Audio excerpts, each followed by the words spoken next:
ఇక ఢిల్లీ రాజకీయాలు ఇప్పుడు సరికొత్త పవర్ గేమ్ నడుస్తోంది. ఒకప్పుడు సింగిల్ లార్జెస్ట్ పార్టీగా చక్రం తిప్పిన కమల్నాథ్ ఇప్పుడు కూటమి ధర్మాన్ని బ్యాలెన్స్ చేసే పనిలో పడ్డారు. ఈ క్రమంలో జాతీయ రాజకీయాల్లో అపార అనుభవం ఉన్న ఏపీ సీఎం చంద్రబాబు నాయుడుకి ఎన్డీఏ కన్వీనర్ బాధ్యతలు అప్పగించబోతున్నట్టే ప్రచారం పొలిటికల్ సర్కిల్స్లో హాట్ టాపిక్గా మారింది. వాజ్పేయి హయాంలో ట్రబుల్ షూటర్గా ఎన్డీఏ కన్వీనర్గా బాబు చూపించిన చాకచక్యం ఇప్పుడు మోదీ షా ద్వయానికి అత్యవసరంగా మారిందనే విశ్లేషణలు కూడా వినిపిస్తున్నాయి. యూపీలో తగ్గిన సీట్లు, బీహార్లో మారుతున్న సమీకరణాలు, దేశవ్యాప్తంగా జెన్జీ ఓటర్స్లో కనిపిస్తున్న మార్పులు బీజేపీ అధిష్టానాన్ని పునరాలోచనలో పడేస్తాయని అంటున్నారు. అందుకే ఉత్తరాదిని తగ్గుతున్న పట్టును దక్షిణాది స్ట్రాటజీతో బ్యాలెన్స్ చేయాలని చూస్తారట. ప్రాంతీయ పార్టీలు మచ్చిక చేసుకోవడంతో సంక్షోభాలు పరిష్కరించడంలో చంద్రబాబుకున్న ట్రాక్ రికార్డ్ 2029 ఎన్నికలకు ఎన్డీఏకు శ్రీరామరక్షగా మారుతుందని ఢిల్లీ పెద్దలు భావిస్తారని సమాచారం. ఒకప్పుడు కూటమిలో మరో పవర్ సెంటర్ అంగీకరించిన బీజేపీ ఇప్పుడు పరిస్థితి ప్రభావంతో కన్వీనర్ పోస్ట్ క్రియేట్ చేసి మరీ బాబుకు పట్టం కడుతోందనే వార్తలు జాతీయ రాజకీయాల్లో రాబోయే పెనుమార్పులకు సంకేతంగా కనిపిస్తున్నాయి. పూర్తి విశ్లేషించేందుకు కరెస్పాండెంట్ సుధీర్ జాయిన్ అవుతున్నారు. సుధీర్, ఎలా చూడాలి? చంద్రబాబు మరోసారి కేంద్రంలో సెంటర్ ఆఫ్ పవర్గా మారబోతున్నారు అనుకోవచ్చా?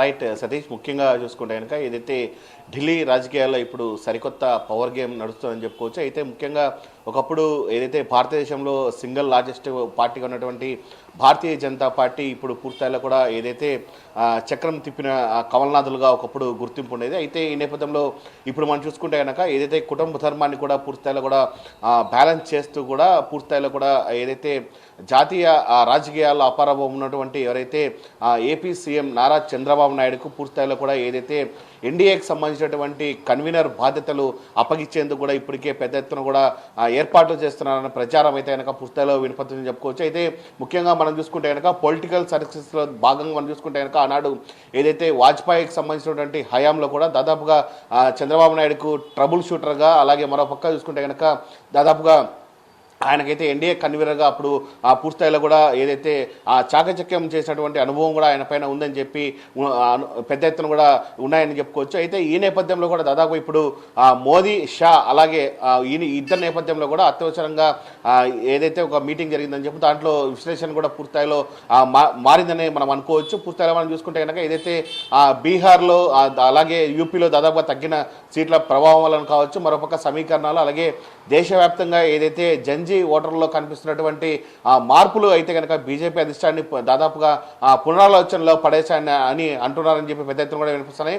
అయితే ఈ నేపథ్యంలో ఉత్తరాదిని కూడా పూర్తిస్థాయిలో కూడా ఏదైతే దాదాపు మనం చూసుకుంటే కనుక బీజేపీకి అయితే కనుక పట్టు తగ్గిన పరిస్థితి అక్కడ నెలకొందని చెప్పుకోవచ్చు. అయితే పూర్తిస్థాయిలో మనం చూసుకుంటే కనుక దాదాపుగా 2029 ఎన్నికలే ఆ టార్గెట్ దిశగా మనం చూసుకుంటే కనుక మొత్తంగా దేశానికి శ్రీరామరక్షగా ఏపీ సీఎం చంద్రబాబు నాయుడు మారతారని చెప్పి ఆ ఢిల్లీ పెద్దలు కూడా భావిస్తున్నట్లు దాదాపుగా పెద్ద ఎత్తున సమాచారం వినిపిస్తున్న పరిస్థితి ఉంది. అయితే ముఖ్యంగా ఒకప్పుడు కూటమిలో మరో పవర్ సెంటర్ను దాదాపుగా మనం చూసుకుంటే కనుక ఏదైతే బీజేపీ ఇప్పుడున్న పరిస్థితుల్లో ఖచ్చితంగా చంద్రబాబు నాయుడుకు కన్వీనర్ ఇస్తే కనుక పూర్తిస్థాయిలో కూడా ఆయన ఏదైతే దేశంలో ఉన్నటువంటి కొంతమంది ప్రముఖ రాజకీయ నాయకులతో కూడా ఆయన పెద్ద ఎత్తున టచ్ ఉంది. ఆ నేపథ్యంలో కూడా ఆయనకి ఇస్తే కనుక ఖచ్చితంగా ఈ నేపథ్యంలోనే సమీకరణాలు కూడా పెద్ద ఎత్తున మారే అవకాశాలు ఉన్నాయని ఇప్పటికే బీజేపీ అధిష్టానం కూడా పెద్ద ఎత్తున ఆలోచించిన పరిస్థితి అయితే. అయితే ముఖ్యంగా జాతీయ రాజకీయాల్లో మనం చూస్తే కనుక రాబోయే పెను మార్పులకు కూడా పెద్ద ఎత్తున కూడా సంకేతాలు కూడా మారుతున్నాయని చెప్పుకోవచ్చు. ఈ నేపథ్యంలో కూడా ఖచ్చితంగా ఏపీ సీఎం నారా చంద్రబాబు నాయుడు కనుక కన్వీనర్ పదవి ఇస్తే కనుక పూర్తిస్థాయిలో కూడా దేశవ్యాప్తంగా కూడా మనం చూసుకుంటే కనుక రాజకీయ సమీకరణాలు పెద్ద ఎత్తున కూడా మారే అవకాశాలు కూడా ఉన్నాయని మనం చెప్పుకోవచ్చు. సతీష్.